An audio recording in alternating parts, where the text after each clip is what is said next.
Is that better? Nice. Okay. Hello. It is Saturday. We're going to do a little bit of a longer stream. I'll figure out my lighting eventually, but right now you're in a window. It's fine. It's fine. Okay, this book is a doozy. Let's get into it. So we ended off with the letter that Isabella had sent to Nellie. That was the contents of the last chapter about how she's being abused and all that jazz at Wuthering Heights. This is a tough book. It's a very tough book. I'm gonna angle you down. Is that better? My lighting is no bueno. It's kind of nice. There. Nice. Okay. Chapter 14. As soon as I had pursued this epistle, I went to the master and informed him that his sister had arrived at the Heights and sent me a letter expressing her sorrow for Mrs. Linton's situation and her ardent desire to see him, with a wish that he would transmit to her as early as possible some token of forgiveness by me. Forgiveness, said Linton. I have nothing to forgive her, Ellen. You may call at Wuthering Heights this afternoon if you like, and say that I am not angry, but I am sorry to have lost her, especially as I can never think she'll be happy. It is out of the question my going to see her, however. We are eternally divided, and should she really wish to oblige me, let her persuade the villain she has married to leave the country. And you won't write her a little note, sir? I asked imploringly.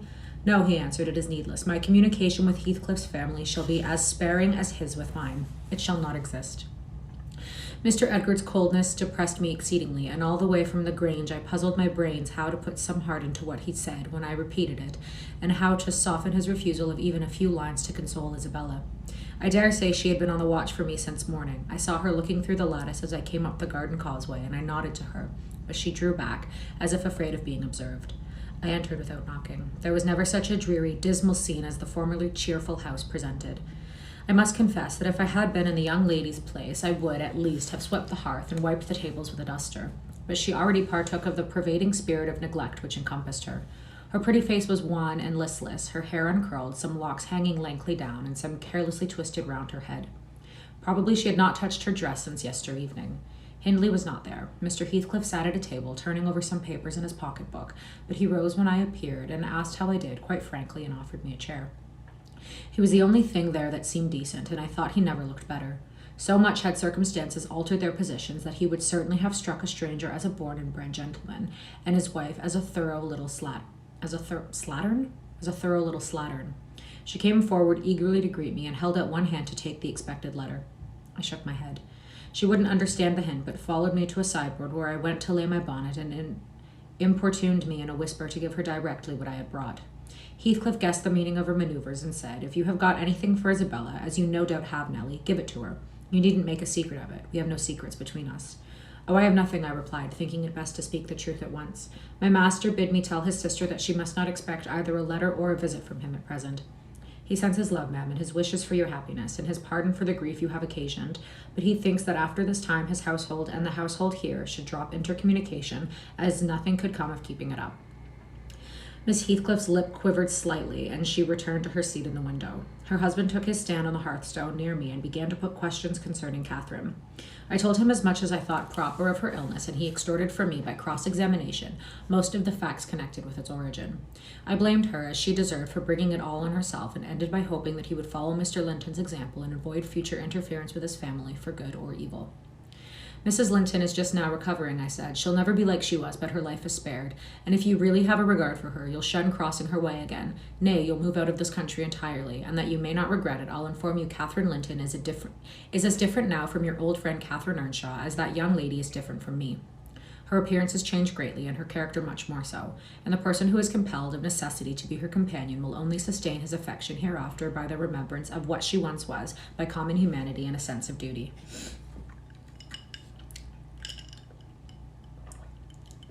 An iced coffee this morning. I don't know where to put it. I have it right there. It is quite possible, remarked Heathcliff, forcing himself to seem calm, quite possible that your master should have nothing but common humanity and a sense of duty to fall back upon. But do you imagine that I shall leave Catherine to his duty and humanity? And can you compare my feelings respecting Catherine to his? Before you leave this house, I must exact a promise from you that you'll get me an interview with her. Consent or refuse, I will see her. What do you say?" "I say, Mr. Heathcliff," I replied, "you must not. You never shall through my means. Another encounter between you and the master would kill her altogether." "With your aid, that may be avoided," he continued, "and should there be danger of such an event, should he be the cause of adding a single trouble more to her existence, why, I think I shall be justified in going to extremes. I wish you had sincerity enough to tell me whether Catherine would suffer greatly from his loss. The fear that she would restrains me. And there you see the distinction between our feelings. Had he been in my place, and I in his, though I hated him with a hatred that turned my life to gall, I would never have raised a hand against him. You may look incredulous if you please. I never would have banished him from her society as long as she desired his. The moment her regard ceased, I would have torn his heart out and drunk his blood. But till then, if you don't believe me, you don't know me. Till then, I would have died by inches before I touched a single hair on his head." "And yet," I interrupted, "you have no scruples in completely ruining all hopes of her perfect restoration by thrusting yourself into her remembrance now, when she has nearly forgotten you, and involving her in a new tumult of discord and distress." "You suppose she has nearly forgotten me?" he said. "Oh, Nellie, you know she is not. You know as well as I do that for every thought she spends on Linton, she spends 1,000 on me. At a most miserable period of my life, I had a notion of the kind. It haunted me on my return to the neighborhood last summer, but only her own assurance could make me admit the horrible idea again. And then Linton would be nothing, nor Hindley, nor all the dreams that ever I dreamt. 2 words would comprehend my future: death and hell. Existence, after losing her, would be hell. Yet I was a fool to fancy for a moment that she valued Edgar Linton's attachment more than mine. If he loved with all the powers of his puny being, he couldn't love as much in 80 years as I could in a day. And Catherine has a heart as deep as I have. The sea could be as readily contained in that horse trough as her whole affection be monopolized by him. Tush, he is scarcely a degree dearer to her than a dog or her horse. It is not in him to be loved like me. How can she love in him what he is not?" "Catherine and Edgar are as fond of each other as any 2 people can be," cried Isabella with sudden vivacity. "No one has a right to talk in that manner, and I won't hear my brother depreciated in silence." "Your brother is wondrous fond of you too, isn't he?" observed Heathcliff scornfully. "He turns you adrift on the world with surprising alacrity." "He is not aware of what I suffer," she replied. "I didn't tell him that." You have been telling him something, then. You have written, have you?" "To say that I was married, I did write. You saw the note." "And nothing since?" "No." "My young lady is looking sadly the worse for her change of condition," I remarked. "Somebody's love comes short in her case, obviously. Whose, I may guess, but perhaps I shouldn't say." "I should guess it was her own," said Heathcliff. "She degenerates into a mere slut. She is tired of trying to please me uncommonly early. You'd hardly credit it, but the very morrow of our wedding she was weeping to go home. However, she'll suit this house so much the better for not being over nice, and I'll take care she does not disgrace me by rambling abroad." "Well, sir," returned I hope you'll consider that Mrs. Heathcliff is accustomed to be looked after and waited on, and that she has been brought up like an only daughter whom everyone was ready to serve. You must let her have a maid to keep things tidy about her, and you must treat her kindly. Whatever be your notion of Mr. Edgar, you cannot doubt that she has a capacity for strong attachments, or she wouldn't have abandoned the elegancies and comforts and friends of her former home to fix contentedly in such a wilderness as this with you." "She abandoned them under a delusion," he answered, "picturing in me a hero of romance and expecting unlimited indulgences for my chivalrous devotion. I can hardly regard her in the light of a rational creature, so obstinately as she perished in forming a fabulous notion of my character and acting on the false impressions she cherished. But at last I think she begins to know me. I don't perceive the silly smiles and grimaces that provoked me at first, and the senseless incapacity of discerning that I was in earnest when I gave her my opinion of her infatuation and herself. It was a marvelous effort of perspicacity. It was a marvelous effort of perspicacity to discover that I did not love her. I believed at one time no lessons could teach her that, and yet it is poorly learned, for this morning she announced as a piece of appalling intelligence that I had actually succeeded in making her hate me. A positive labor of Hercules, I assure you. If it be achieved, I have cause to return thanks. Can I trust your assertion, Isabella? Are you sure you hate me? If I let you alone for half a day, won't you come sighing and wheedling to me again? I dare say she would rather I had seemed all tenderness before you. It wounds her vanity to have the truth exposed. But I don't care who knows that the passion was wholly on one side, and I never told her a lie about it. She cannot accuse me of showing one bit of deceitful softness. The first thing she saw me do on coming out of the Grange was to hang up her little dog, and when she pleaded for it, the first words I uttered were a wish that I had the hanging of every being belonging to her except one. Possibly she took that exception for herself, but no brutality disgusted her. I suppose she has an innate admiration of it, if only her precious person were secure from injury.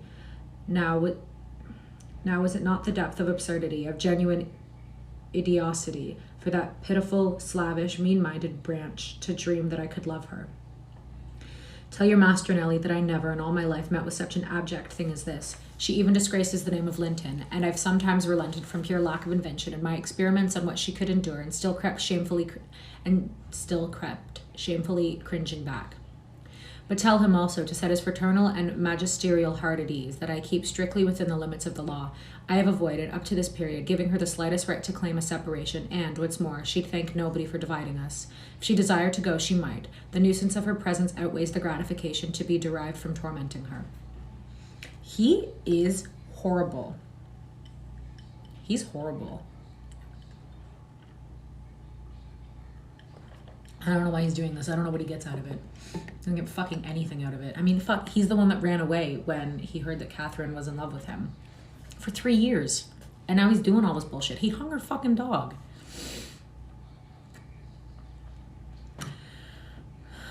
Mr. Heathcliff, said I, this is the talk of a madman. Your wife most likely is convinced you are mad, and for that reason she has borne with you hitherto. But now that you say she may go, she'll doubtless avail herself of the permission. You are not so bewitched, ma'am, are you, as to remain with him of your own accord? Take care, Ellen, answered Isabella, her eyes sparkling irefully. There was no misdoubting by their expression the full success of her partner's endeavors to make himself detested. Don't put faith in a single word he speaks. He's a lying fiend, a monster and not a human being. I've been told I might leave him before, and I've made the attempt, but I dare not repeat it. Only, Ellen, promise you'll not mention a syllable of his infamous conversation to my brother or Catherine. Whatever he may pretend, he wishes to provoke Edgar to desperation. He says he has married me on purpose to obtain power over him, and he shan't obtain it. I'll die first. I just hope, I pray, that he may forget his diabolical prudence and kill me. The single pleasure I can imagine is to die or to see him dead. There, that will do for the present, said Heathcliff. If you are called upon in a court of law, you'll remember her language, Nellie, and take a good look at that countenance. She's near the point which would suit me. No, you're not fit to be your own guardian, Isabella, now, and I, being your legal protector, must retain you in my custody, however distasteful the obligation may be. Go upstairs. I have something to say to Ellen Dean in private. That's not the way. Upstairs, I tell you. Why, this is the road upstairs, child. He seized and thrust her from the room and returned muttering, I have no pity, I have no pity. The more the worms writhe, the more I yearn to crush out their entrails. It is a mortal teething, and I grind with greater energy in proportion to the increase of pain. Do you understand what the word pity means? I said, hastening to resume my bonnet. Did you ever feel a touch of it in your life? Put that down, he interjected, perceiving my intention to depart. You are not going yet. Come here now, Nellie. I must either persuade or compel you to aid me in fulfilling my determination to see Catherine, and that without delay. I swear that I meditate no harm. I don't desire to cause any disturbance or to exasperate or insult Mr. Linton. I only wish to hear from herself how she is and why she has been ill, and to ask if anything that I could do would be of use to her. Last night I was in the Grange Garden 6 hours, and I'll return there tonight, and every night I'll haunt the place, and every day till I find an opportunity of entering. If Edgar Linton meets me, I shall not hesitate to knock him down, and give him enough to ensure his quiescence while I stay. If his servants oppose me, I shall threaten them off with these pistols, but wouldn't it be better to prevent my coming in contact with them or their master? And you could do it so easily. I'd warn you when I came, and then you might let me in unobserved. As soon as she was alone, and watch till I departed, your conscience quite calm, you would be hindering mischief. I protested against playing that treacherous part in my employer's house, and besides, I urged the cruelty and selfishness of his destroying Mr. Linton's tranquility for his satisfaction. The commonest occurrence startles her painfully, I said. She's all nerves, and she couldn't bear the surprise, I'm positive. Don't persist, sir, or else I shall be obliged to inform my master of your designs, and he'll take measures to secure his house and its inmates from any such unwarrantable intrusions.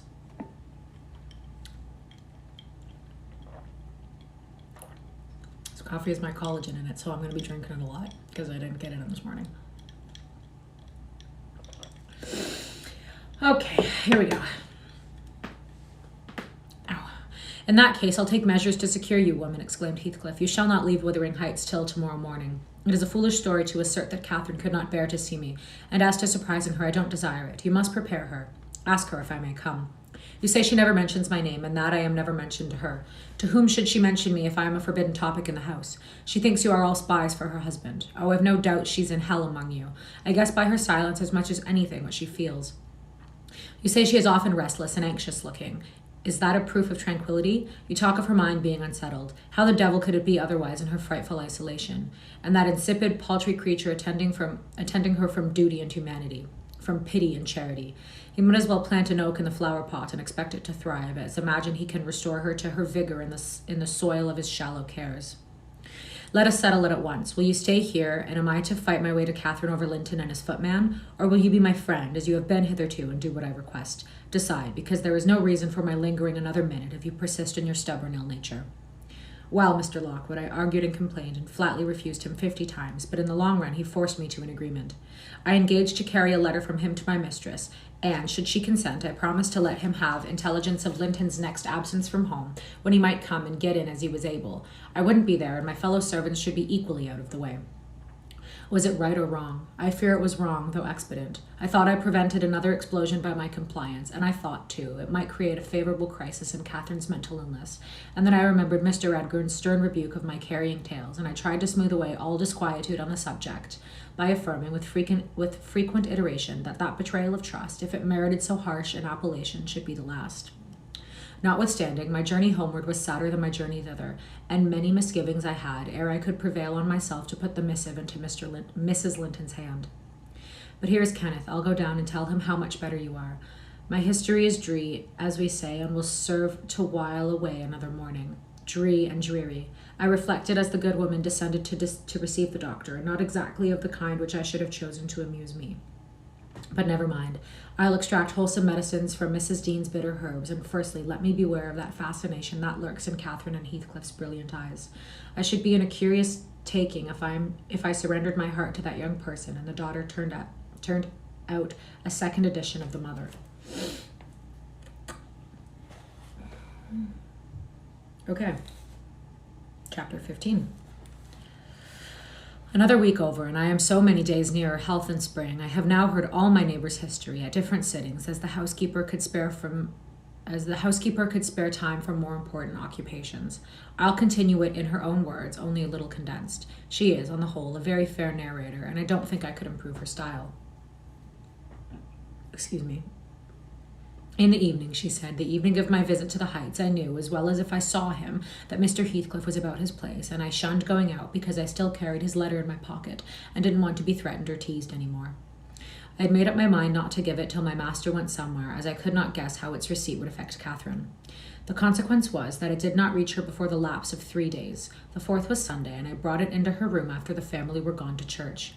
There was a manservant left to keep the house with me, and we generally made a practice of locking the doors during the hours of service, but on that occasion the weather was so warm and pleasant that I set them open wide, and, to fulfill my engagement, as I knew who would be coming, I told my companion that the mistress wished very much for some oranges, and he might run over to the village to get a few and be paid for on the morrow. He departed, and I went upstairs. Mrs. Linton sat in a loose white dress with a light shawl over her shoulders in the recess of the open window, as usual. Her thick, long hair had been partially removed at the beginning of her illness, and now she wore it simply combed in its natural tresses over the temples and neck. Her appearance was altered, as I had told Heathcliff, but when she was calm there seemed unearthly beauty in the change.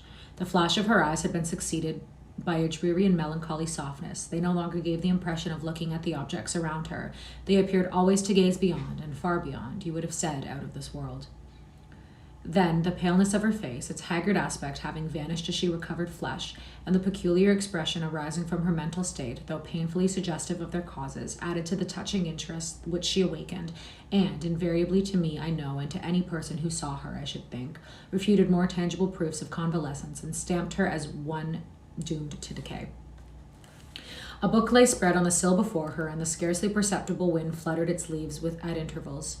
I believe Linton had laid it there, for she never endeavored to divert herself with reading or occupation of any kind, and he would spend many an hour in trying to entice her attention to some subject which had formerly been her amusement.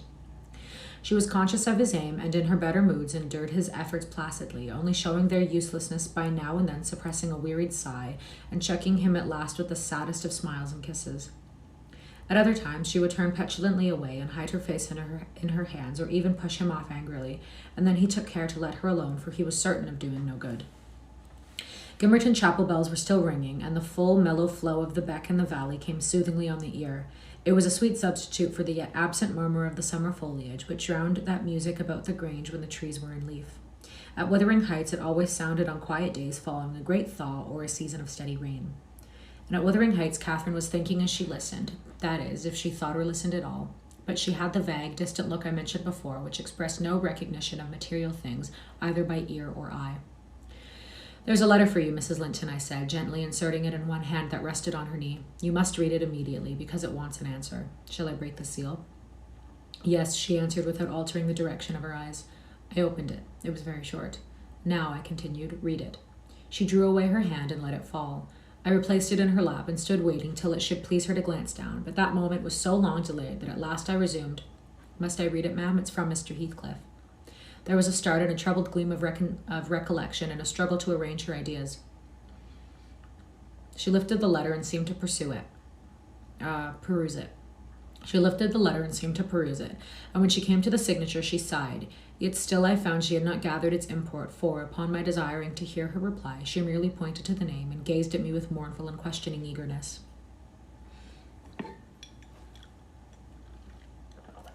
Well, he wishes to see you, said I, guessing her need of an interpreter.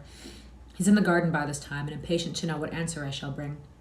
As I spoke, I observed a large dog lying on the sunny grass beneath...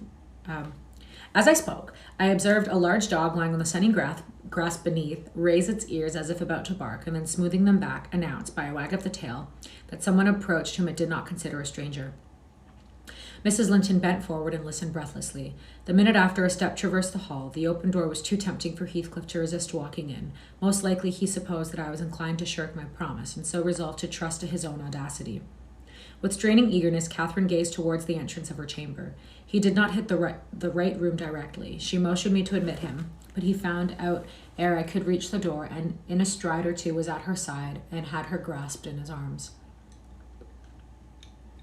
He neither spoke nor loosed his hold for some 5 minutes, during which period he bestowed more kisses than ever he gave in his life, I dare say. But then my mistress had kissed him first, and I plainly saw that he could hardly bear for downright agony to look into her face. The same conviction had stricken him as me from the instant he beheld her, that there was no prospect of ultimate recovery there. She was fated surely to die. "Oh, Cathy, oh my life, how can I bear it?" was the first sentence he uttered in a tone that did not seek to disguise his despair. And now he stared at her so earnestly that I thought the very intensity of his gaze would bring tears into his eyes, but they burned with anguish. They did not melt. "What now?" said Catherine, leaning back and returning his look with a suddenly clouded brow. Her humor was a mere vein for constantly varying caprices. "You and Edgar have broken my heart, Heathcliff, and you both come to bewail the deed to me, as if you were the people to be pitied. I shall not pity you, not I. You have killed me and thriven on it, I think. How strong you are. How many years do you mean to live after I am gone?" Heathcliff had knelt on one knee to embrace her. He attempted to rise, but she seized his hair and kept him down. "I wish I could hold you," she continued bitterly, "till we were both dead. I shouldn't care what you suffered. I care nothing for your sufferings. Why shouldn't you suffer? I do. Will you forgive me? Will you be happy when I am in the earth? Will you say 20 years hence, 'That's the grave of Catherine Earnshaw'? I loved her long ago, and was wretched to lose her, but it is past. I have loved many others since. My children are dearer to me than she was, and at death I shall not rejoice that I am going to her. I shall be sorry that I must leave them. Will you say so, Heathcliff?" Wuthering Heights by Emily Bronte. "Don't torture me till I'm as mad as yourself," cried he, wrenching his head free and grinding his teeth. The two, to a cool spectator, made a strange and fearful picture.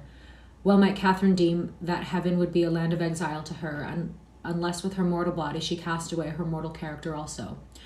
Her present countenance had a wild vindictiveness in its white cheek, and a bloodless lip and scintillating eye, and she retained in her closed fingers a portion of the locks she had been grasping. As to her companion, while raising himself with one hand, he had taken her arm with the other, and so inadequate was his stock of gentleness to the requirements of her condition, that on letting go I saw 4 distinct impressions left blue in the colourless skin. "Are you possessed with the devil," he persuaded savagely, "to talk in that manner to me when you are dying? Do you reflect that all those words will be branded in my memory, and eating deeper eternally after you have left me? You know you lie to say I have killed you, and Catherine, you know that I could as soon forget you as my existence. Is it not sufficient for your infernal selfishness that while you are at peace I shall writhe in the torments of hell?"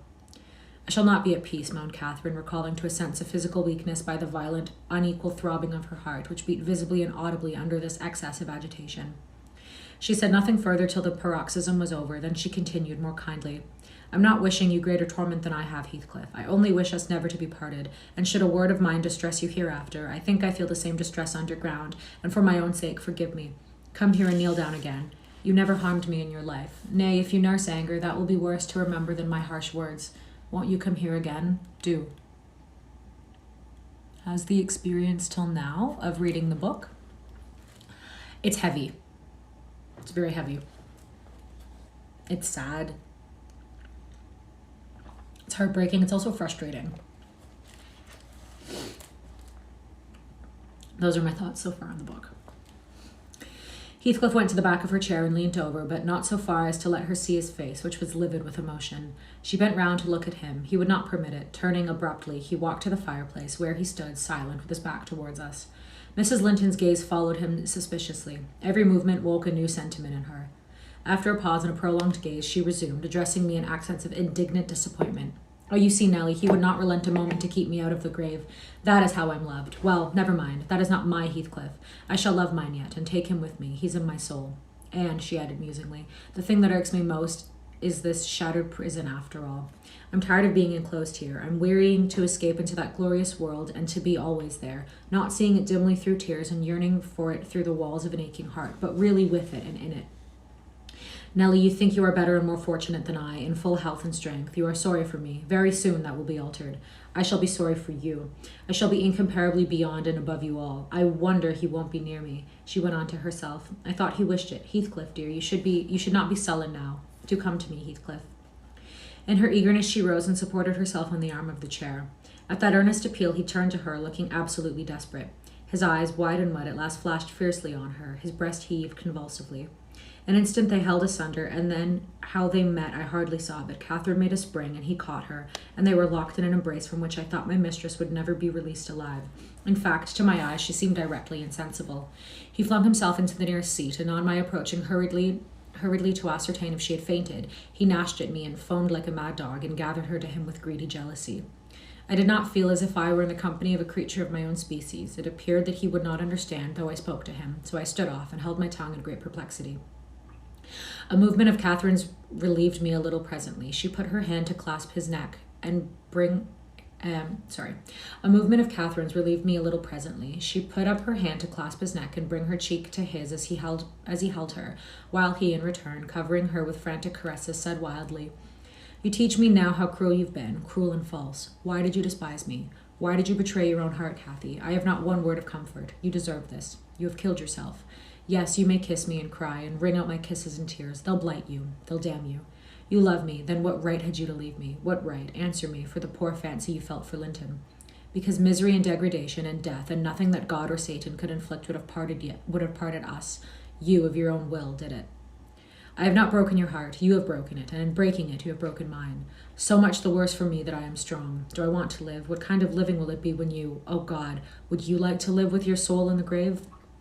Let me alone, sobbed Catherine. If I've done wrong, I'm dying for it. It is enough.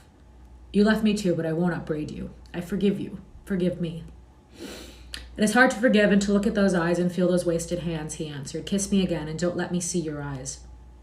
I forgive what you have done to me. I love my murderer, but yours, how can I? They were silent, their faces hid against each other and washed by each other's tears. At least, I suppose the weeping was on both sides, as it seemed Heathcliff could weep on a great occasion like this. I grew very uncomfortable meanwhile, for the afternoon wore fast away. The man whom I had sent off returned from his errand, and I could distinguish by the shine of the western sun in the valley a concourse thickening outside Gimmerton Chapel porch. I have to adjust. Service is over, I announced. My master will be here in half an hour. Heathcliff groaned a curse and strained Catherine closer. She never moved. Ere long, I perceived a group of the servants passing up the road towards the kitchen wing.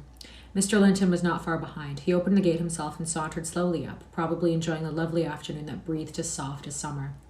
Now he is here, I exclaimed. For heaven's sake, hurry down. You'll not meet anyone on the front stairs. Do be quick and stay among the trees till he is fairly in. I must go, Cathy, said Heathcliff, seeking to extricate himself from his companion's arms. But if I live, I'll see you again before you are asleep. I won't stray 5 yards from your window. You must not go, she answered, holding him as firmly as her strength allowed. You shall not, I tell you. For 1 hour, he pleaded earnestly. Not for 1 minute, she replied. I must. Linton will be up immediately, persisted the alarmed intruder. He would have risen and unfixed her fingers by the act. She clung fast, gasping. There was mad resolution in her face. No, she shrieked. Oh, don't go. It is the last time. Edgar will not hurt us. Heathcliff, I shall die. I shall die. Damn the fool, there he is, cried Heathcliff, sinking back into the seat. Hush, my darling, hush, hush, Catherine. I'll stay. If he shot me so, I'd expire with a blessing on my lips. And there they were fast again. I heard my master mounting the stairs. The cold sweat ran from my forehead. I was horrified. Are you going to listen to her ravings? I said passionately. She does not know what she says. Will you ruin her because she has not wit to help herself?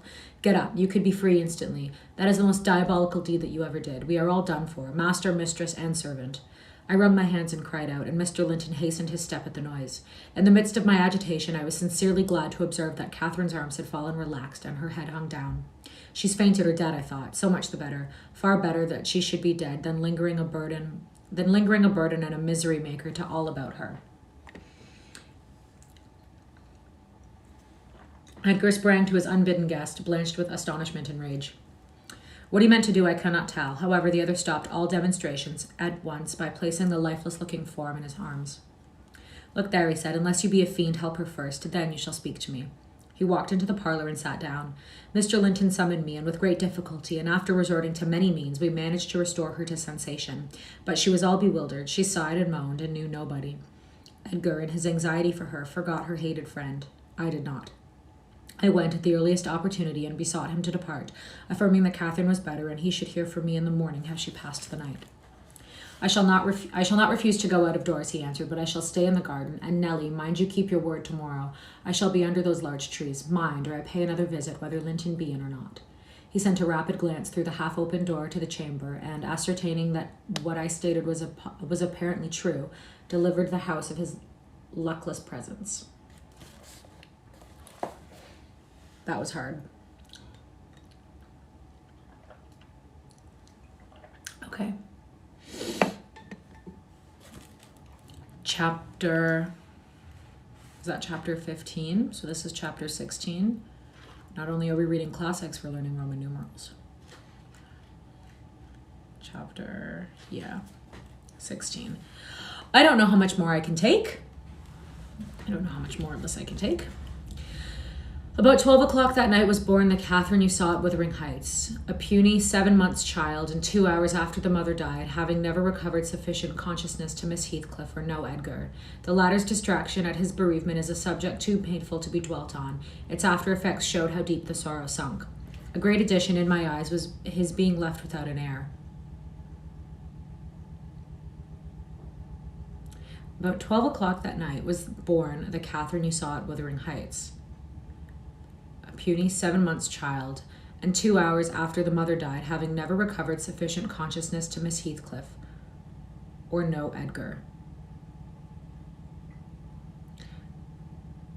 So, okay. I'm confused. I forget the original connections. That's fine. Okay, for the third time. About 12 o'clock that night was born the Catherine you saw at Wuthering Heights, a puny 7 months child, and 2 hours after the mother died, having never recovered sufficient consciousness to miss Heathcliff or know Edgar. The latter's distraction at his bereavement is a subject too painful to be dwelt on. Its after effects showed how deep the sorrow sunk. A great addition in my eyes was his being left without an heir. I bemoaned that as I gazed on the feeble orphan, and I mentally abused old Linton for what was only natural partiality, the securing his estate to his own daughter instead of his son's. An unwelcomed infant it was, poor thing. It might have wailed out of life, and nobody cared a morsel during those first hours of existence.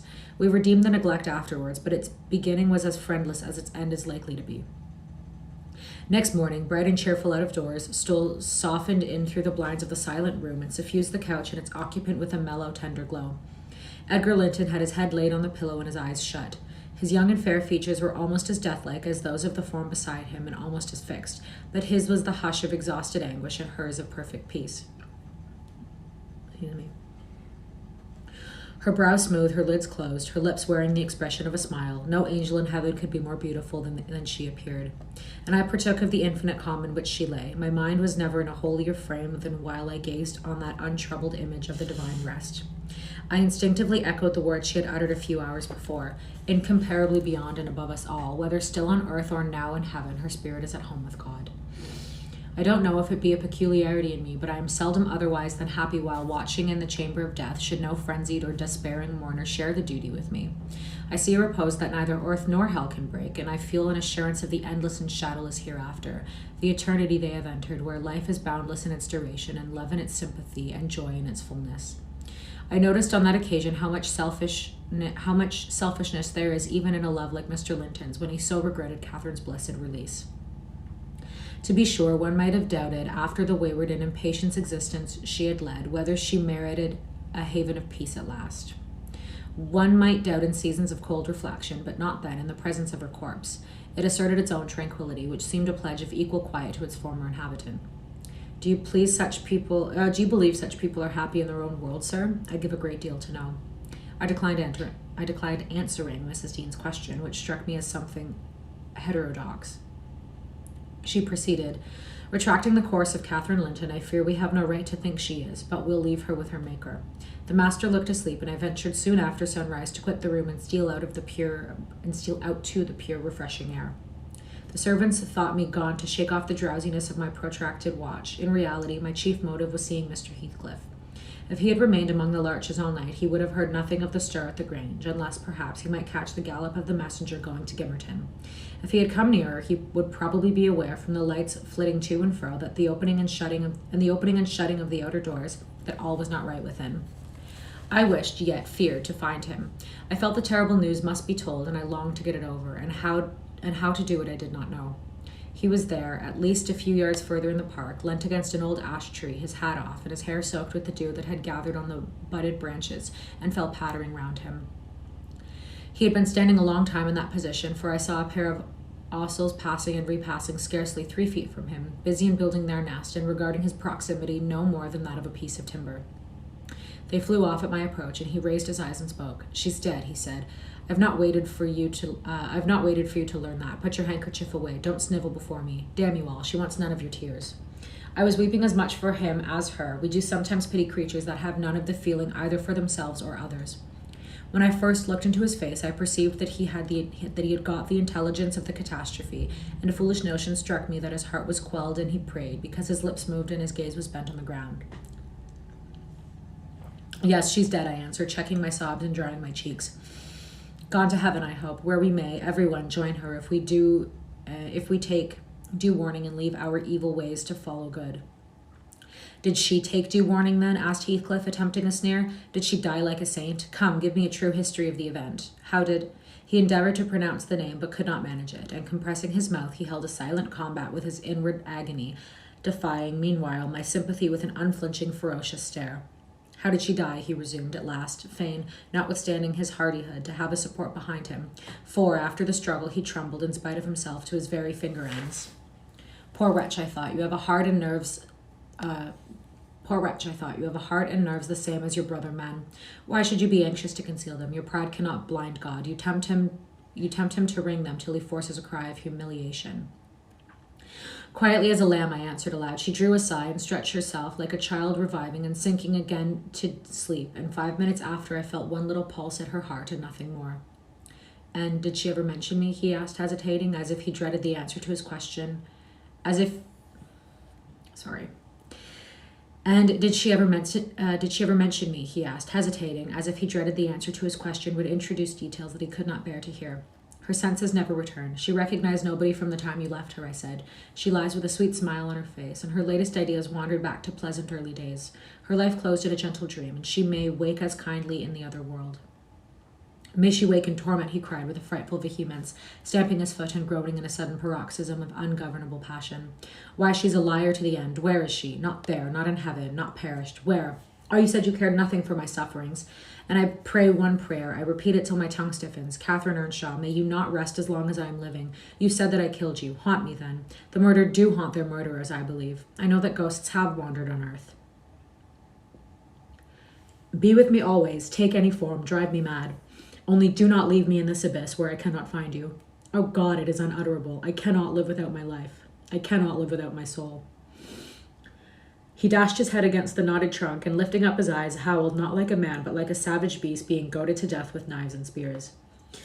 I observed several splashes of blood about the bark of the tree, and his hand and forehead were both stained. Probably the scene I witnessed was a repetition of others acted during the night. It hardly moved my compassion. It appalled me. Still, I felt reluctant to quit him so. But the moment he recollected himself enough to notice me watching, he thundered a command for me to go, and I obeyed. He was beyond my skill to quiet or console. Mrs. Linton's funeral was appointed to take place on the Friday following her decease. Until then, her coffin remained uncovered and strewn with flowers and scented leaves in the great drawing room. Linton spent his days and nights there, a sleepless guardian, and, a circumstance concealed from all but me, Heathcliff spent his nights, at least, outside, equally a stranger to repose. I held no communication with him. Still, I was conscious of his design to enter, if he could, and on the Tuesday, a little after dark, when my master, from sheer fatigue, had been compelled to retire a couple hours, I went and opened one of the windows, moved by his perseverance to give him a chance of bestowing on the faded image of his idol one final adieu. He did not omit to avail himself of the opportunity, cautiously and briefly, too cautiously to betray his presence by the slightest noise. Indeed, I shouldn't have discovered that he had been there, except for the disarrangement of the tapestry about the corpse's face, and for observing on the floor a curl of light hair fastened with a silver thread, which, on examination, I ascertained to have been taken from a locket hung round Catherine's neck. Heathcliff had opened the trinket and cast out its contents, replacing them by a black lock of his own. I twisted the two and enclosed them together. It's very sad. Mr. Earnshaw was, of course, invited to attend the remains of his sister to the grave. He sent no excuse, but he never came, so that, besides her husband, the mourners were wholly composed of tenants and servants. Isabella was not asked. The place of Catherine's interment, to the surprise of the villagers, was neither in the chapel under the carved monument of the Lintons, nor yet by the tombs of her own relations outside. It was dug on the green slope in a corner of the kirkyard, where the wall is so low that heath and bilberry plants have climbed over it from the moor, and peat mold almost buries it. Her husband lies in the same spot now, and they have each a simple headstone above, and a plain grey block at their feet to mark the graves. Chapter 17. This is 17, 18. Okay, this is the last one of today, not of the book. 16, 17. Oh my goodness. Okay. I simply don't know how much more I can take. Chapter 18. That Friday made the last of our fine days for a month. In the evening the weather broke. The wind shifted from south to northeast and brought rain first, and then sleet and snow. On the morrow, one could hardly imagine that there had been 3 weeks of summer. The primroses and crocuses were hidden under wintry draughts. The larks were silent, the young leaves of the early trees smitten and blackened. And dreary and chill and dismal the morrow did creep over. My master kept his room. I took possession of the lonely parlor, converting it to a nursery, and there I was, sitting with the moaning doll of a child laid on my knee, rocking it to and fro, and watching meanwhile the still driving flakes build up the uncurtained window when the door opened and some person entered, out of breath and laughing. My anger was greater than my astonishment for a minute. I suppose it was one of the maids, and I cried, "Have done. How dare you show your giddiness here? What would Mr. Linton say if he heard you?" "Excuse me," answered a familiar voice, "but I know Edgar is in bed, and I cannot stop myself." With that, the speaker came forward to the fire, panting and holding her hand to her side. "I've run the whole way from Wuthering Heights," she continued after a pause, "except where I've flown. I couldn't count the number of falls I've had. Oh, I'm aching all over. Don't be alarmed. There shall be an explanation as soon as I can give it. Only just have the goodness to step out and order the carriage to take me on to Gimmerton, and tell a servant to seek a few clothes in my wardrobe." The intruder was Mrs. Heathcliff. She certainly seemed in no laughing predicament. Her hair streamed on her shoulders, dripping with snow and water. She was dressed in the girlish dress she commonly wore, befitting her age more than her position, a low frock with short sleeves and nothing on either head or neck. The frock was of light silk and clung to her with wet, and her feet were protected merely by thin slippers. Add to this a deep cut under one ear, which only the cold prevented from bleeding profusely, a white face scratched and bruised, and a frame hardly able to support itself through fatigue, and you may fancy my first fright was not much allayed when I had leisure to examine her. "My dear young lady," I exclaimed, "I'll stir nowhere and hear nothing till you have removed every article of your clothes and put on dry things, and certainly you shall not go to Gimmerton tonight, so it is needless to order the carriage." "Certainly I shall," she said, "walking or riding, yet I've no objection to dress myself decently. And, see how it flows down my neck below. The fire does make it smart. She insisted on my fulfilling her directions before she would let me touch her, and not till after the coachman had been instructed to get ready and a maid set to pack up some necessary attire did I obtain her consent for binding the wound and helping to change her garments. "Now, Ellen," she said when my task was finished and she was seated in an easy chair on the hearth with a cup of tea before her. "You sit down opposite me and put poor Catherine's baby away. I don't like to see it. You mustn't think I care for Catherine, because I behaved so foolishly on entering. I've cried too, bitterly, yes, more than anyone else has reason to cry. We parted unreconciled, you remember, and I shan't forgive myself. But for all that, I was not going to sympathize with him, the brute beast. Oh, give me the poker. This is the last thing of his I have about me." She slipped the gold ring from her third finger and threw it on the floor. "I'll smash it," she continued, striking it with childish spite, "and then I'll burn it." And she took and dropped the misused article among the coals. "There, he shall buy another if he gets me back again. He'd be capable of coming to see me to tease Edgar. I dare not say, lest that motion should possess his wicked head. And besides, Edgar has not been kind, has he? And I won't come suing for his assistance, nor will I bring him into more trouble. Necessity compelled me to seek shelter here, though if I had not learned he was out of the way, I'd have halted at the kitchen, washed my face, warmed myself, got you to bring what I wanted, and departed again to anywhere out of the reach of that incarnate goblin. Oh, he was in such a fury if he had caught me. It's a pity Earnshaw is not his match in strength. I wouldn't have run till I'd seen him all but demolished, had Hindley been able to do it." "Oh, well, don't talk so fast, miss," I interrupted. "You'll disorder the handkerchief I have tied round your face and make the cut bleed again. Drink your tea and take your breath and give over laughing. Laughter is sadly out of place under this roof and in your condition." "An undeniable truth," she replied. "Listen to that child. It maintains a constant wail. Send it out of my hearing for an hour. I shan't stay any longer." I rang the bell and committed it to a servant's care, and then I inquired what had urged her to escape from Wuthering Heights in such an unlikely plight, and where she meant to go, as she refused remaining with us. "I ought and I wish to remain," answered she, "to cheer Edgar and take care of the baby, for two things, and because the Grange is my right home. But I tell you he wouldn't let me. Do you think he could bear to see me grow fat and merry, could bear to think that we were tranquil and not resolve on poisoning our comfort? Now I have the satisfaction of being sure that he detests me, to the point of its annoying him seriously to have me within earshot or eyesight. I notice, when I enter his presence, the muscles of his countenance are involuntarily distorted into an expression of hatred, partly arising from his knowledge of the good causes I have to feel that sentiment for him, and partly from original aversion. It is strong enough to make me feel pretty certain that he would not chase me over England, supposing I contrived a clear escape, and therefore I must get away. I've recovered from my first desire to be killed by him. I'd rather he killed himself. He has extinguished my love effectually, and so I'm at ease. I can recollect yet how I loved him, and can dimly imagine that I could still be loving him if... No. Even if he had doted on me, the devilish nature would have revealed its existence somehow. Catherine had an awfully perverted taste to esteem him so dearly, knowing him so well. Monster, would that he could be blotted out of creation and out of my memory. Hush, he's a human being, I said. Be more charitable. There are worse men than he is yet. I have to adjust. My knees hurt. Pardon me. Oh, okay, there we go. Further down, not from the camera though. This is fine for now, I think. Huh? He's not a human being, she retorted, and he has no claim on my charity. I gave him my heart, and he took and pinched it to death and flung it back to me. People feel with their hearts, Ellen, and since he has destroyed mine, I have no power to feel for him. And I would not, though he groaned from this to his dying day and wept tears of blood for Catherine. No, indeed, I wouldn't. And here Isabella began to cry, but immediately dashing the water from her lashes, she recommenced. You asked what has driven me to flight at last. I was compelled to attempt it because I had succeeded in rousing his rage a pitch above his malignity. Pulling out the nerves with red-hot pincers requires more coolness than knocking on the head. He is worked up to forget the fiendish prudence he boasted of and proceeded to murderous violence. Hi, buddy. Dog's in here. I experienced pleasure in being able to exasperate him. The sense of pleasure woke my instinct of self-preservation, so I fairly broke free. And if ever I come to his hand again, he is welcome to a signal revenge. Sorry. He is welcome to a signal revenge. Yesterday, Mr. Earnshaw should have been at the funeral. He kept himself sober for my purpose, tolerably sober, not going to bed mad at 6 o'clock and getting up drunk at 12. Consequently, he rose in suicidal low spirits, as fit for the church as a dance. And instead, he sat down by the fire and swallowed gin or brandy by tumblerfuls.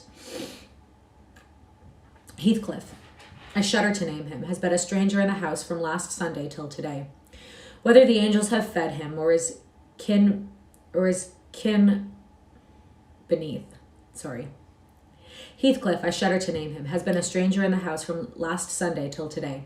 Whether the angels have fed him or his kin beneath, I cannot tell, but he has not eaten a meal with us for nearly a week.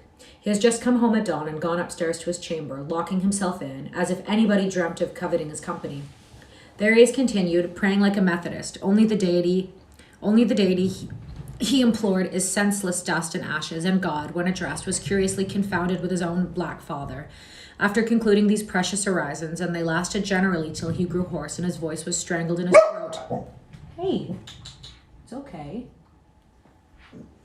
His voice was strangled in his throat. He would be off again, always straight down to the Grange.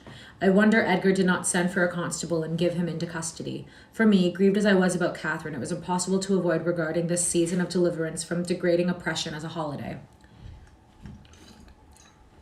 She's very passionate. Okay. I recovered spirit sufficient to bear Joseph's eternal lectures without weeping and move up and down the house less with the foot of a frightened thief than formerly. You wouldn't think that I should cry at anything Joseph could say, but he and Hareton are detestable companions. I'd rather sit with Hendley and hear his awful talk than with the little master and his staunch supporter, that odious old man. When Heathcliff is in, I'm often obliged to seek the kitchen in their society or starve among the damp, uninhabited chambers when he is not. As was the case this week, I establish a table and chair at one corner of the house fire and never mind how Mr. Earnshaw may occupy himself. And he does not interfere with my arrangements. He is quieter now than he used to be, if no one provokes him, more sullen and depressed and less furious. Joseph affirms he's sure he's an altered man, that the Lord has touched his heart, and he is saved so as by fire. I'm puzzled to detect signs of the favorable change, but it is not of my business. Sorry, dog's walking around behind me. Yesterday evening, I sat in my nook reading some old books till late on towards 12. It seemed so dismal to go upstairs with the wild snow blowing outside, and my thoughts continually reverting to the kirkyard and the new-made grave. I dared hardly lift my eyes from the page before me. That melancholy scene so instantly usurped its place. Hindley sat opposite, his head leant on his hand, perhaps meditating on the same subject. He had ceased drinking at that point below irrationally, and had neither stirred nor spoken during 2 or 3 hours. There was no sound through the house but the moaning wind, which shook the windows every now and then, the faint crackling of the coals, and the click of my snuffers as I removed at intervals the long wick of the candle. Hareton and Joseph were probably fast asleep in bed. It was very, very sad, and while I read, I sighed, for it seemed as if all joy had vanished from the world, never to be restored. The doleful silence was broken at length by the sound of the kitchen latch. Heathcliff had returned from his watch earlier than usual, owing, I suppose, to the sudden storm. That entrance was fastened, and we heard him coming round to get in by the other. I rose with an irrepressible expression of what I felt on my lips, which induced my companion, who had been staring towards the door, to turn and look at me. "I'll keep him out 5 minutes," he exclaimed. "You won't object?" "No, you may keep him out the whole night for me," I answered. "Do put the key in the lock and draw the bolts." Earnshaw accomplished this ere his guest reached the front. Then he came and brought his chair to the other side of my table, leaning over it and searching in my eyes for a sympathy with the burning hate that gleamed from his. As he both looked and felt like an assassin, he couldn't exactly find that, but he discovered enough to encourage him to speak. You and I, he said, have each a great debt to settle with the man out yonder. If we were neither of us cowards, we might combine to discharge it. Are you as soft as your brother? Are you willing to endure to the last, and not once attempt a repayment? I'm weary of enduring now, I replied, and I'd be glad of a retaliation that wouldn't recoil on myself. But treachery and violence are spears pointed at both ends. They wound those who resort to them worse than their enemies. I'm not comfortable. Oh, goodness gracious. Okay. Treachery and violence are just a return for treachery and violence, cried Hindley. Mrs. Heathcliff, I'll ask you to do nothing but sit still and be dumb. Tell me now, can you? I'm sure you would have as much pleasure as I in witnessing the conclusion of the fiend's existence. He'll be your death unless you overreach him, and he'll be my ruin. Damn the hellish villain. He knocks at the door as if he were master here already. Promise to hold your tongue, and before that clock strikes, it wants 3 minutes of 1. You're a free woman. He took the implements which I described to you in my letter from his breast and would have turned down the candle. I snatched it away, however, and seized his arm. I'll not hold my tongue, I said. You mustn't touch him. Let the door remain shut and be quiet. No, I formed my resolution, and by God I'll execute it, cried the desperate being. I'll do you a kindness in spite of yourself, inherit injustice. And you needn't trouble your head to screen me. Catherine is gone. Nobody alive would regret me or be ashamed, though I'll cut my throat this minute, and it's time to make an end. I might as well have struggled with a bear or reasoned with a lunatic. The only resource left me was to run to a lattice and warn his intended victim of the fate which awaited him. Hello. You'd better seek shelter somewhere else tonight, I exclaimed in a rather triumphant tone. Mr. Earnshaw has a mind to shoot you if you persist in endeavoring to enter. You'd better open the door, he answered, addressing me by some elegant term that I don't care to repeat. I shall not meddle in the matter, I retorted again. Come in and get shot if you please. I've done my duty. With that, I shut the window and returned to my place by the fire, having too small a stock of hypocrisy at my command to pretend any anxiety from the danger that menaced him. Earnshaw swore passionately at me, affirming that I loved the villain yet, and calling me all sorts of names for the base spirit I evinced. And I, in my secret heart, and conscience never reproached me, thought what a blessing it would be for him should Heathcliff put him out of his misery, and what a blessing for me should he send Heathcliff to his right abode. As I sat nursing these reflections, the casement behind me was banged onto the door by a blow from... As I sat nursing these reflections, the casement behind me was banged onto the floor by a blow from the latter individual, and his black countenance looked blightingly through. The stanchion stood too close to suffer his shoulders to follow, and I smiled, exulting in my fancied security. His hair and clothes were whitened with snow, and his sharp cannibal teeth, revealed by cold and wrath, gleamed through the dark. Isabella, let me in, or I'll make you repent, he gurned, as Joseph calls it. I cannot commit murder, I replied. Mr. Hindley stands sentinel with a knife and loaded pistol. Let me in by the kitchen door, he answered. Hindley will be there before me, I answered, and that's a poor love of yours that cannot bear a shower of snow. We were left at peace in our beds as long as the summer moon shone, but the moment a blast of winter returns, you must run for shelter. Heathcliff, if I were you, I'd go stretch myself over a grave and die like a faithful dog. I'd go stretch myself over her grave and die like a faithful dog. The world is surely not worth living in now, is it? You had distinctly impressed on me the idea that Catherine was the whole joy of your life. I can't imagine how you think of surviving her loss. He's here, is he? He's there, is he? Exclaimed my companion, rushing to the gap. If I can get my arm out, I can shoot him.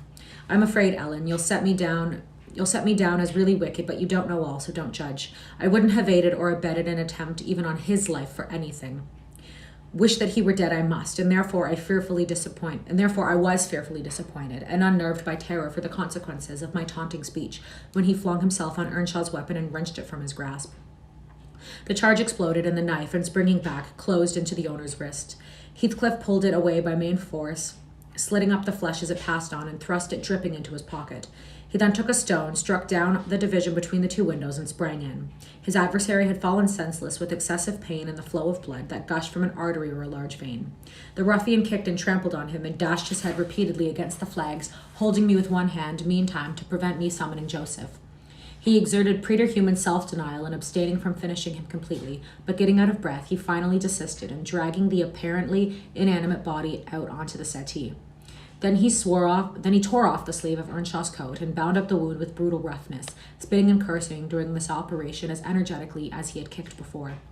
Being at liberty, I lost no time in seeking the old servant, who, having gathered by degrees the purport of my hasty tale, hurried below, gasping as he descended the steps two at once. What is there to do now? What is there to do now? There's this to do, thundered Heathcliff, that your master's mad, and should he last another month, I'll have him to an asylum. And how the devil did you come to fasten me out, you toothless hound? Don't stand muttering and mumbling there. Come, I'm not going to nurse him. Wash that stuff away, and mind the sparks of your candle. It is more than half brandy. And so you've been mothering on him, exclaimed Joseph, lifting his hands and eyes in horror. If ever I seed a sight like this, may the Lord... Heathcliff gave him a push onto his knees in the middle of the blood and flung a towel to him, but instead of proceeding to dry it up, he joined his hands and began a prayer, which excited my laughter from its odd phraseology. I was in condition of mind to be shocked at nothing. In fact, I was as reckless as some malefactors to show themselves at the foot of the gallows. Oh, I forgot you, said the tyrant. You shall do that. Down with you, and you conspire with him against me, do you, viper? There, that is work fit for you. He shook me till my teeth rattled and pitched me beside Joseph, who steadily concluded his supplications, and then rose, vowing he would set off for the Grange directly. Mr. Linton was a magistrate, and though he had 50 wives dead, he should inquire into this. He was so obstinate in his resolution that Heathcliff deemed it expedient to compel from my lips a recapitulation of what had taken place, standing over me, heaving with malevolence, as I reluctantly delivered the account in answer to his questions. It required a great deal of labor to satisfy the old man that Heathcliff was not the aggressor, especially with my hardly wrung replies.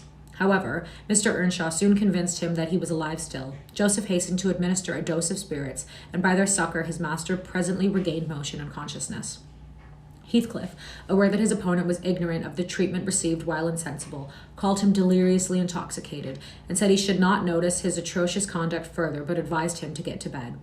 To my joy, he left us, after giving this judicious counsel, and Hindley stretched himself on the hearthstone. I departed to my own room, marveling that I had escaped so easily. This morning, when I came down about half an hour before noon, Mr. Earnshaw was sitting by the fire, deadly sick, his evil genius, almost as gaunt and ghastly, leant against the chimney. Neither appeared inclined to dine, and, having waited till all was cold on the table, I commenced alone. Nothing hindered me from eating heartily, and I experienced a certain sense of satisfaction and superiority as, at intervals, I cast a look towards my silent companions and felt the comfort of quiet conscience within me. After I had done, I ventured on the unusual liberty of drawing near the fire, going round Earnshaw's seat, and kneeling in the corner beside him. Heathcliff did not glance my way, and I gazed up and contemplated his features almost as confidently as if they had been turned to stone. His forehead, that I once thought so manly, and now I think so diabolical, was shaded with a heavy cloud. His basilisk eyes were nearly quenched by sleeplessness, and weeping perhaps, for the lashes were wet then, his lips devoid of their ferocious sneer, and sealed in an expression of unspeakable sadness. Had it been another, I would have covered my face in the presence of such grief. In his case, I was gratified, and ignoble as it seems to insult a fallen enemy, I couldn't miss this chance of sticking in a dart. His weakness was the only time when I could taste the delight of paying wrong for wrong. Isabella's not great either. Look, it's kind of pink. How fun is that? I didn't know that. Isabella is also not great. I do kind of feel bad for her, but she's kind of just... I don't even know the word. It's like she's egging him on for no reason. Probably because she feels gratified doing so. But still. Fie, miss, I interrupted. One might suppose you had never opened a Bible in your life. If God afflict your enemies, surely that ought to suffice you. It is both mean and presumptuous to add your torture to his. In general, I'll allow that it would be, Ellen, she continued, but what misery laid on Heathcliff could consent me, unless I have a hand in it? I'd rather he suffered less if I might cause his sufferings, and he might know that I was the cause. Oh, I owe him so much. On only one condition can I hope to forgive him. It is, if I may take an eye for an eye, a tooth for a tooth, for every wrench of agony return a wrench, reduce him to my level. As he was the first to injure, make him the first to implore pardon. And then, why then, Ellen, I might show you some generosity. But it is utterly impossible I can ever be revenged, and therefore I cannot forgive him. Hindley wanted some water, and I handed him a glass, and asked him how he was. Not as ill as I wish, he replied, but leaving out my arm, every inch of me is as sore as if I had been fighting with a legion of imps. Yes, no wonder, was my next remark. Catherine used to boast that she stood between you and bodily harm. She meant that certain persons would not hurt you for fear of offending her. It's well people don't really rise from their grave. Or, last night, she might have witnessed a repulsive scene. Are you not bruised and cut over your chest and shoulders? I can't say, he answered, but what do you mean? Did he dare to strike me when I was down? He trampled on you and kicked you and dashed you on the ground, I whispered, and his mouth watered to tear you with his teeth, because he's only half man, not so much, and the rest fiend. Mr. Earnshaw looked up, like me, to the countenance of our mutual foe, who, absorbed in his anguish, seemed insensible to anything around him. The longer he stood, the plainer his reflections revealed their blackness through his features. If God would but give me the strength to strangle him in my last agony, I'd go to hell with joy, groaned the impatient man, writhing to rise and sinking back in despair, convinced of his inadequacy for the struggle. Nay, it's enough that he has murdered one of you, I observed aloud. At the Grange, everyone knows your sister would have been living now had it not been for Mr. Heathcliff. After all, it is preferable to be hated than loved by him. When I recollect how happy we were, how happy Catherine was before he came, I'm fit to curse the day. Most likely, Heathcliff noticed more of the truth of what was said than the spirit of the person who said it. His attention was roused, I saw, for his eyes rained down tears among the ashes, and he drew his breath in suffocating sighs. I stared full at him and laughed scornfully. The clouded windows of hell flashed a moment towards me. The fiend which usually looked on, however, was so dimmed and drowned that I did not fear to hazard another sound of derision. Get up and be gone out of my sight, said the mourner. I guessed he uttered those words at least, though his voice was hardly intelligible. I beg your pardon, I replied, but I loved Catherine too, and her brother requires attendance, which, for her sake, I shall supply. Now that she's dead, I see her in Hindley. Hindley has exactly her eyes, and if you had not tried to gouge them out and make them black and red, and her, get up, wretched idiot, before I stamp you to death, he cried, making a movement that caused me to make one also. But then, I continued, holding myself ready to flee, if poor Catherine had trusted you and assumed the ridiculous, contemptible, degrading title of Mrs. Heathcliff, she would have soon presented a similar picture. She wouldn't have borne your abominable behavior quietly. Her detestation and disgust must have found voice. The back of the settee and Earnshaw's person interposed between me and him, so instead of endeavoring to reach me, he snatched a dinner knife from the table and flung it at my head. It struck beneath my ear and stopped the sentence I was uttering, but, pulling it out, I sprang to the door and delivered another, which I hoped went a little deeper than his missile. The last glimpse I caught of him was a furious rush on his part, checked by the embrace of his host, and both fell locked together on the hearth. In my flight through the kitchen, I bid Joseph speed to his master. I knocked over Hareton, who was hanging a litter of puppies from the chair back in the doorway, and, blessed as a soul escaped from purgatory, I bounded, leaped, and flew down the road. Then, quitting its windings, shot direct across the moor, rolling over banks and wading through marshes, precipitating myself, in fact, towards the beacon light of the Grange. And far rather would I be condemned to a perpetual dwelling on the infernal regions than, even for one night, abide beneath the roof of Wuthering Heights again. Isabella ceased speaking and took a drink of tea. Then she rose, and bidding me put on her bonnet and a great shawl I had brought, and turning a deaf ear to my entreaties for her to remain another hour, she stepped onto a chair, kissed Edgar and Catherine's portraits, bestowed a similar salute on me, and descended to the carriage, accompanied by Fanny, who yelped wild with joy at recovering her mistress. She was driven away, never to revisit this neighborhood, but a regular correspondence was established between her and my master when things were more settled. I believe her new abode was in the south, near London. There she had a son born a few months subsequent to her escape. He was christened Linton, and, from the first, she reported him to be an ailing, peevish creature. Mr. Heathcliff, meeting me one day in the village, inquired where she lived. I refused to tell. He remarked that it was not of any moment, only she must beware of coming to her brother. She should not be with him if he had kept... Mr. Heathcliff, meeting me one day in the village, inquired where she lived. I refused to tell. He remarked that it was not of any moment, only she must beware of coming to her brother. She should not be with him if he had to keep her himself. Though I would give no information, he discovered, through some of the other servants, both her place of residence and the existence of the child. Still, he didn't molest her, for which forbearance she might thank his aversion, I suppose. He often asked about the infant when he saw me, and on hearing its name, smiled grimly and observed, "They wish me to hate it too, do they?" "I don't think they wish you to know anything about it," I answered. "But I'll have it," he said, "when I want it. They may reckon that." Fortunately, its mother died before the time came, some 13 years after the decease of Catherine, when Linton was 12 or a little more. On the day succeeding Isabella's unexpected visit, I had no opportunity of speaking to my master. He shunned conversation and was fit for discussing nothing. When I could get him to listen, I saw it pleased him that his sister had left her husband, whom he abhorred with an intensity which the mildness of his nature would scarcely seem to allow. So deep and sensitive was his aversion that he refrained from going anywhere where he was likely to see or hear of Heathcliff. Grief and that together transformed him into a complete hermit. He threw up in his office of magistrate, ceased even to attend church, avoided the village on all occasions, and spent a life of entire seclusion within the limits of his park and grounds, only varied by solitary rambles on the moors and visits to the grave of his wife, mostly at evening or early morning before other wanderers were abroad. But he was too good to be thoroughly unhappy long. He didn't pray for Catherine's soul to haunt him. Time brought resignation and a melancholy sweeter than common joy. He recalled her memory with ardent, tender love, and hopeful aspiring to the better world, where he doubted not she was gone.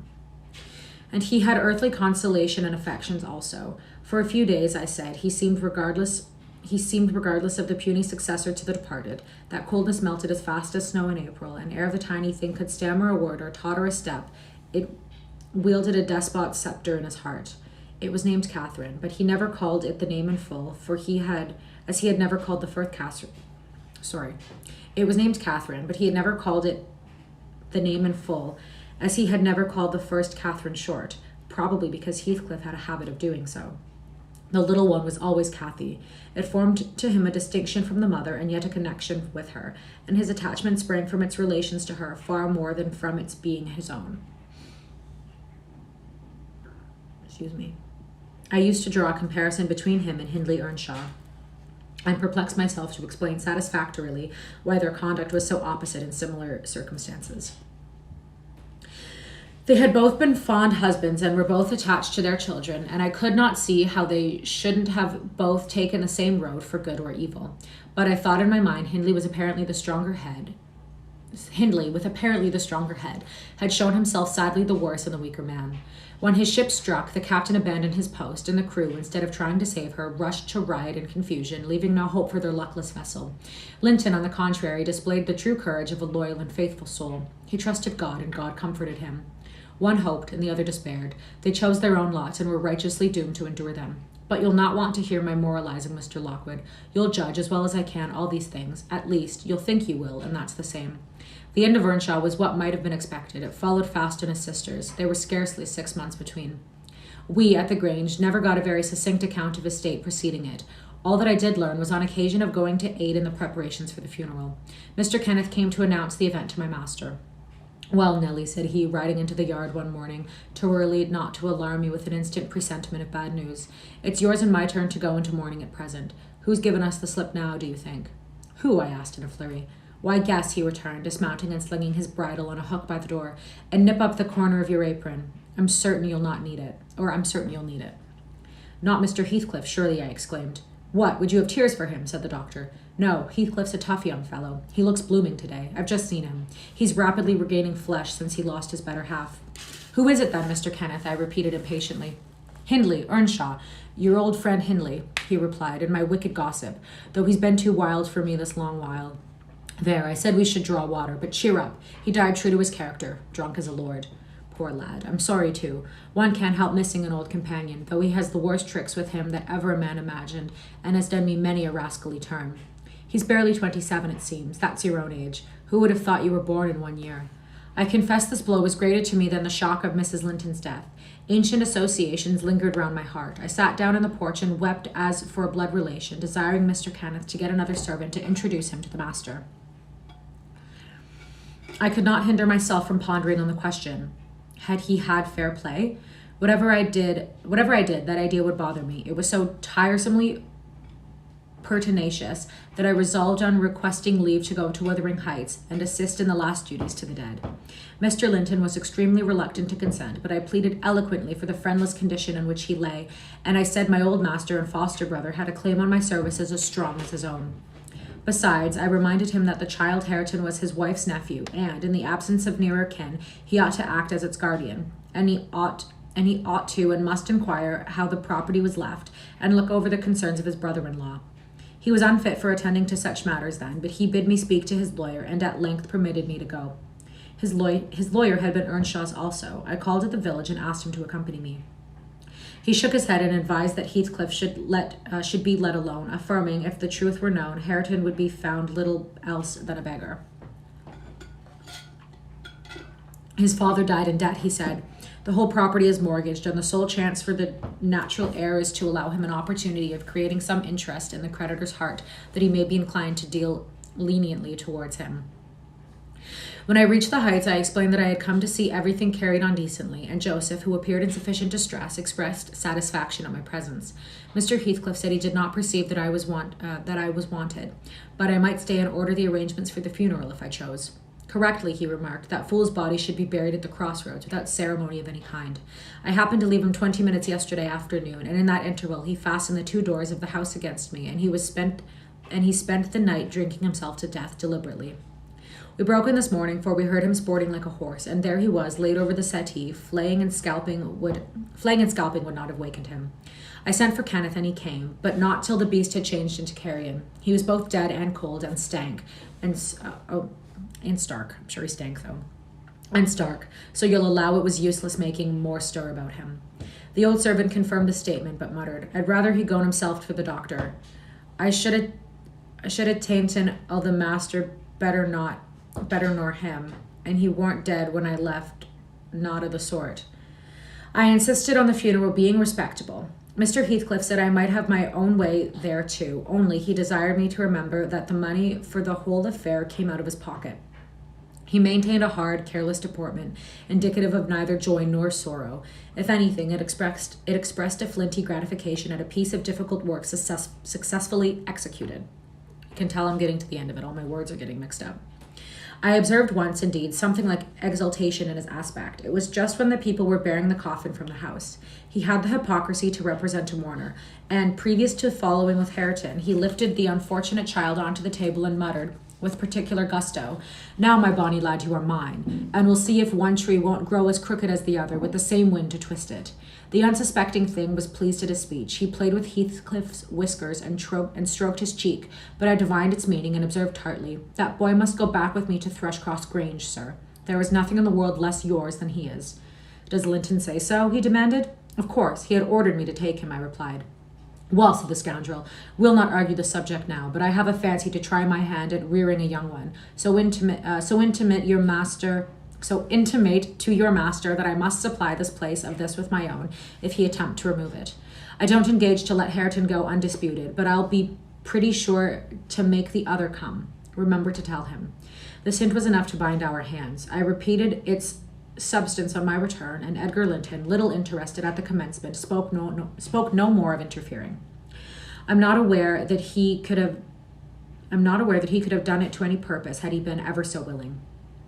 The guest was now the master of Wuthering Heights. He held firm possession and proved to the attorney, who, in his turn, proved it to Mr. Linton, that Earnshaw has mortgaged every yard of the land he owned for cash to supply his mania for gaming, and he, Heathcliff, was the mortgagee. In that manner, Hareton, who should now be the first gentleman in the neighbourhood, was reduced to a state of complete dependence on his father's inveterate enemy, and lives in his own house as a servant, deprived of the advantage of wages, quite unable to right himself, because of his friendlessness and his ignorance that he has been wronged. Oh my goodness gracious. Okay, a lot happened. That is all for today. I'm gonna go process it. You can process it. This is part, 7. If you want to look at the rest of the parts, if you want to watch the rest of the parts, I have a YouTube channel, same name as this channel, K.A. Reads Classics, all one word, no space. That's where the rest of the book is. I've done a bunch of other books as well. They're all up there. You can see me struggling through all these classic books. And that's all for today. Thank you so much for reading with me.